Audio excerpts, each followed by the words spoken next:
Hello, everyone. Welcome back to another episode of Talking Success. Following on the theme of last week, we're delighted to have the team from Vodacom Business with us today in huge support of the African Fintech Festival and the South African Fintech Awards, which are taking place, I'm going to say next month, but it is almost next month, on the 24th and 25th of November in Pretoria.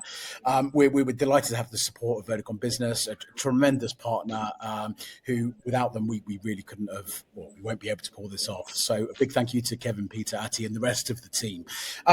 Today, we're talking about a subject that I think a lot of people will have heard of. Well, if you haven't heard of it, you've probably been living somewhere else. AI, right? Now, I think when people talk about AI, can generally go, oh, ChatGPT or Notebook LLM or Claude. But let's look at it now from a business perspective, right? And more importantly, what is the return on investment? And I think that's the question that a lot of executives ask is, okay, well, we have this amazing tool set.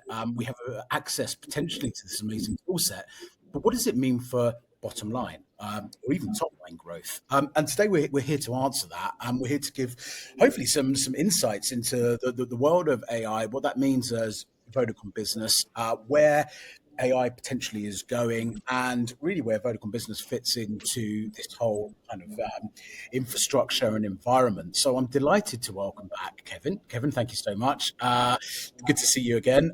We're also joined by Ati, and we're joined by Peter as well, who I'm going to let them give their own intros in terms of what they do, where they fit within the business. And naturally, I'm going to start with ladies first. So, Ati, a very warm welcome. I know it's not too warm in Joburg today, but a very warm welcome.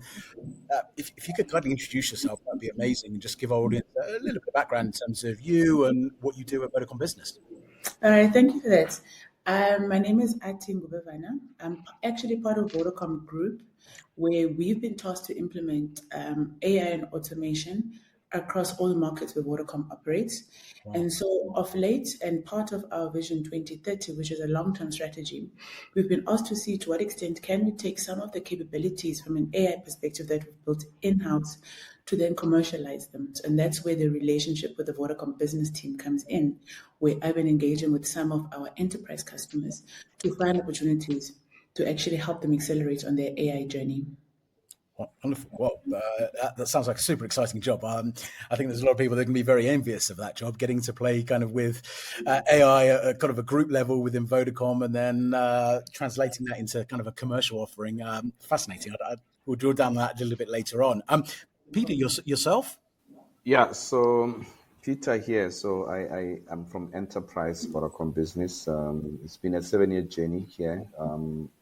Did a couple of crazy things, from scaling the IoT division on complex solutions we take to customers, and spend time on customer or chief sales from an enterprise perspective, which gave me an exposure to many of the customers in public and private sector. Then currently what I do, I am accountable for all the enterprise solutions from fixed to IoT and the go-to-market on the solution architecture side.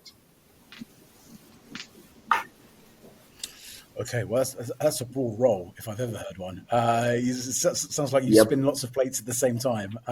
But again, we'll find out a little bit more about that later. I'd love to delve into some of the enterprises you're helping and what those solutions look like. Kevin, I know you did your intro last week, but let's do it again for completeness sake. Over to you. Yeah, definitely. Thanks for making me famous, Darren. I really enjoyed the first podcast, so hopefully this is going to be as enjoyable as the last one. My name is Kevin Odudoh. I currently head up the business development function within Vodacom Business. And I'm lucky enough to be working with some amazing colleagues like Ati and Peter. In my previous role, over the last couple of years, like 4 to 5 years, I was heading up the financial services sector within Vodacom Business. And that actually gave me a lot of exposure in the South African financial services in general, from the Fintech to large banks and insurance companies, as you know them. But before that, I actually worked for Vodafone Global Enterprise. And what we did then is that we had global multinational clients that we used to work with to help them scale across Africa and across the world. So we did quite a bit of travel, but my interest actually narrowed down to, again, financial services. So we had quite a number of large financial services clients that we used to manage across the continent and across the globe, and I really enjoyed that. So I'm really, really happy to be here again to talk about how we can actually scale that value to our fintech ecosystem as well. Kevin, you took the words out of my mouth. I was going to say, look, if we can narrow this a little bit, because I think if we talk about AI from a global perspective and from an enterprise perspective, maybe we look at governments and we look at all the different types of user cases within AI. We're going to be here for the next probably 2 weeks, right, and longer. So if we can narrow it and talk a little bit about fintech financial services, and again, maybe we can start domestically here in South Africa. What is the problem or the challenge that you're looking to solve as Vodacom Business? I know Ati mentioned that you've deployed, or Vodacom Group have deployed AI and automation within the group function, and then looking to commercialize that. What does that mean from a financial services perspective, Kevin? Yeah. So no, thanks for that question, Darren. So the first thing that comes to mind, like we mentioned in the last podcast, is actually ensuring that there is inclusion, or we drive inclusion from a financial services perspective. If anything needs to be taken out of this podcast, is our passion for financial and digital inclusion as an organization. So that's something that we're really passionate about. I would say the second thing is pretty much looking at how do we build or enhance that trust in the financial services space, and especially in the fintech space. Traditionally, some of the large brands from the banking perspective have really gained that trust over a long period of time. But you're seeing that a lot of the fintechs, especially in not so regulated or very, regulatory, an environment that is changing so much from a regulatory perspective, might not necessarily have the trust that they require. And then, probably the last one from our side is, how do we ensure that this actually returns what they're, from an ROI perspective, they get the returns that they need from deploying this AI solution. So I would say that from a fintech point of view, we are looking at solving those, 3 or 4 major concerns that we've actually seen happening in the market. Okay, thank you. Ati, if I may come to you before I jump on to Peter. So the group has developed clearly some very sophisticated modeling and tools that have been used to ensure there's an ROI within the business of deploying this type of technology. Could you give us some examples of what that looks like, and specifically those that you've taken kind of commercially and are now kind of a commercial offering that sit under sort of Peter and Kevin?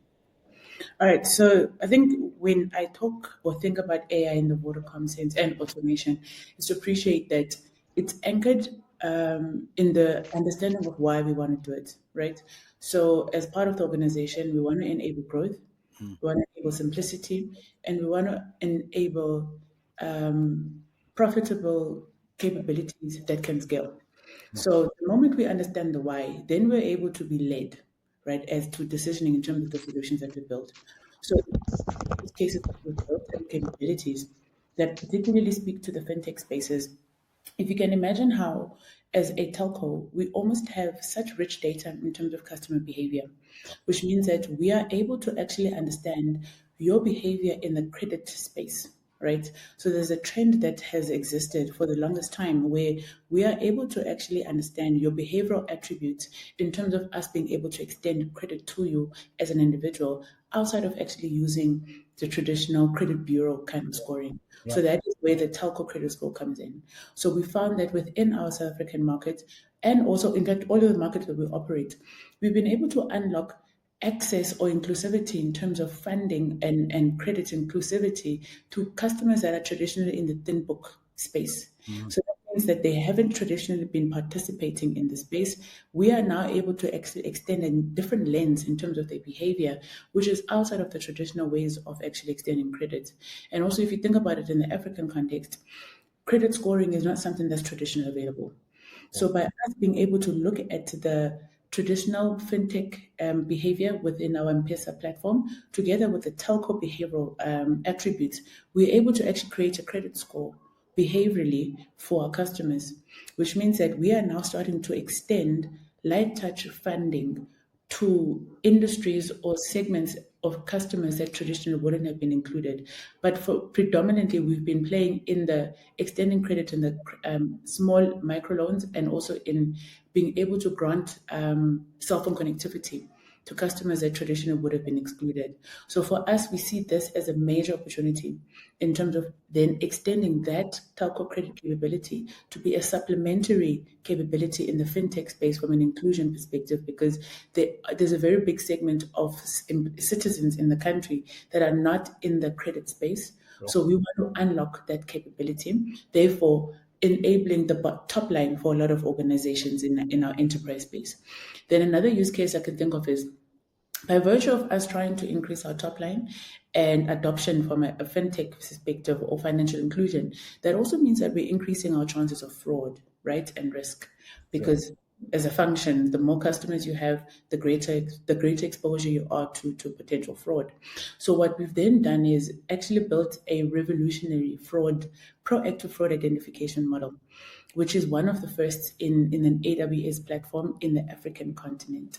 And so what we're seeing in our space, and this is a use case we are consuming, so I think that becomes very important, is that we want to be able to go to the market with capabilities that we have built, and we're also seeing value too, so that it makes the conversation a bit easier from a credibility perspective, because a lot of customers still see us as a traditional telco.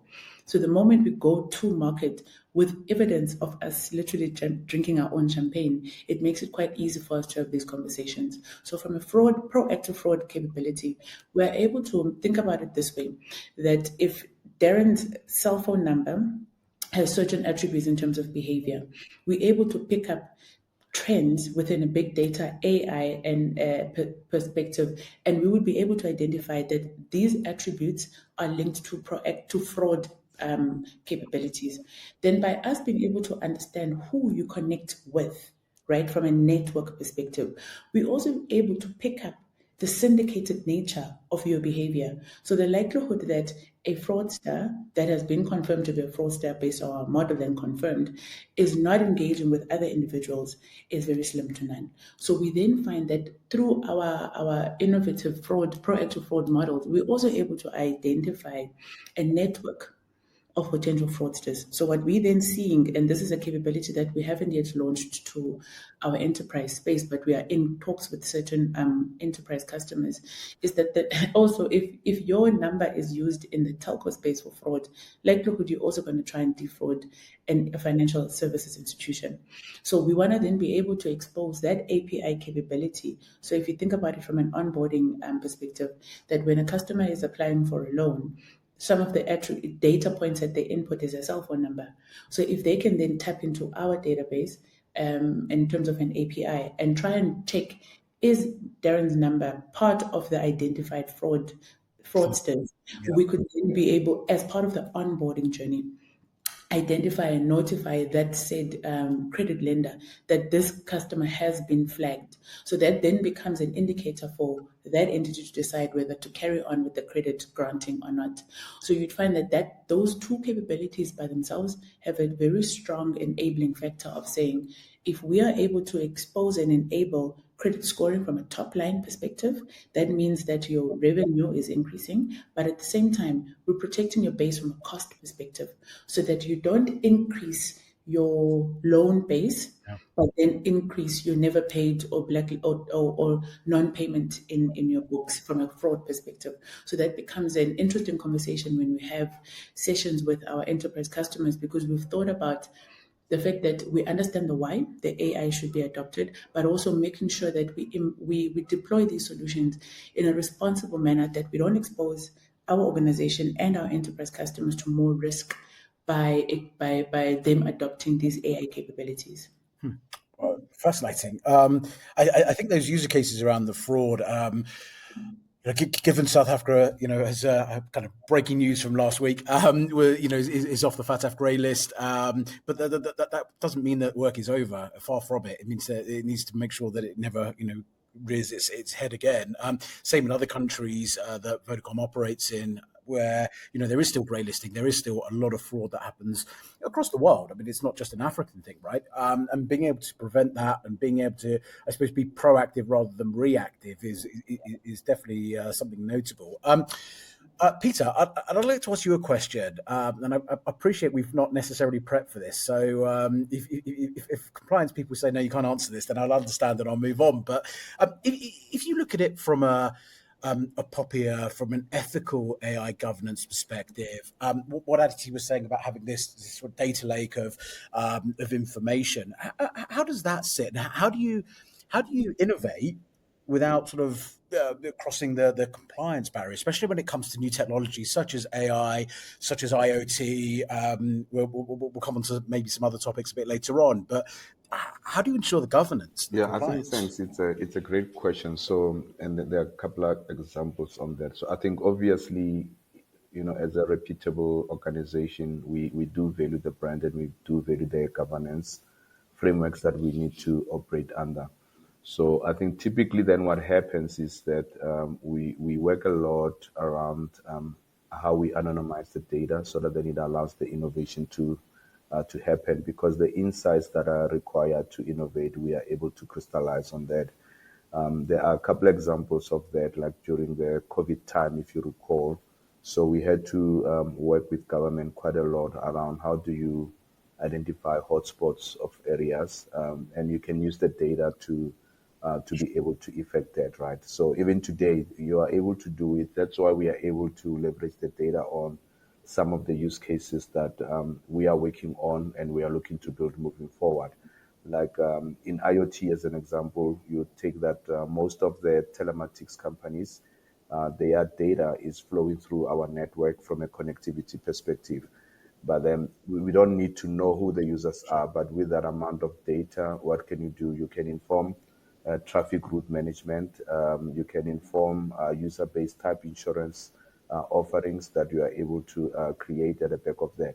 But I think it's getting into a very tricky space, because now where we're starting to get a convergence of a number of things around that are bridging on that. Because today, I mean, we're looking at another technology around where, for an example, the smart cameras, smartphones today, just by taking a picture using your smartphone, it can be able to sort of build a health record for you, right? So it's sensitive things around how do you get the right consent and what do you do by capturing that data in a cloud. So I think in a nutshell, we do work within those governance frameworks that are available based on our brand and reputation, to be able to innovate within those constraints. And obviously, the customer consent on some of the use cases becomes very, very critical to allow us to be able to scale moving forward.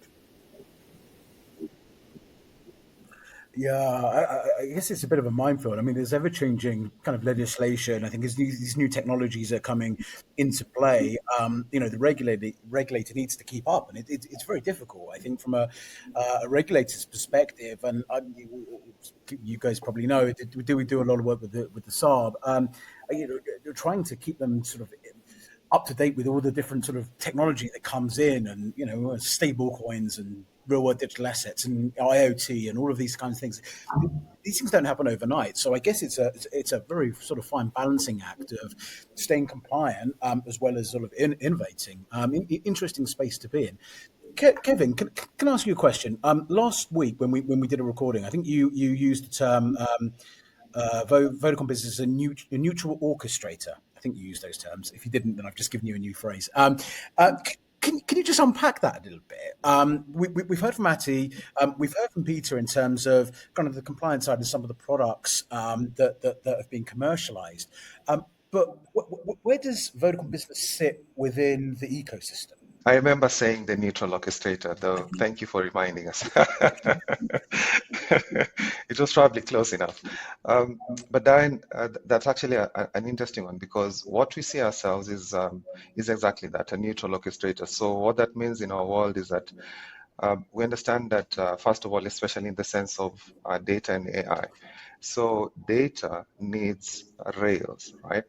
you need to have a platform that actually your data can be ingested, or you can actually get the data from, and then you can ingest that data and then use it, and store it and manage it in a secure platform, and a platform that actually aligns with the regulatory requirements, especially when it comes to privacy, as Peter mentioned earlier.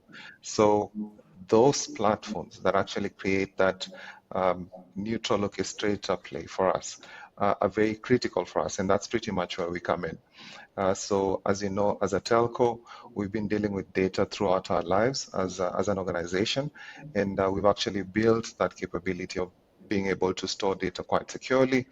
First of all, ingest data from multiple sources, store it very securely, and then use it in a highly regulated environment to get to the outcomes that our customers, our partners, be it other businesses or ourselves, actually need to use it for.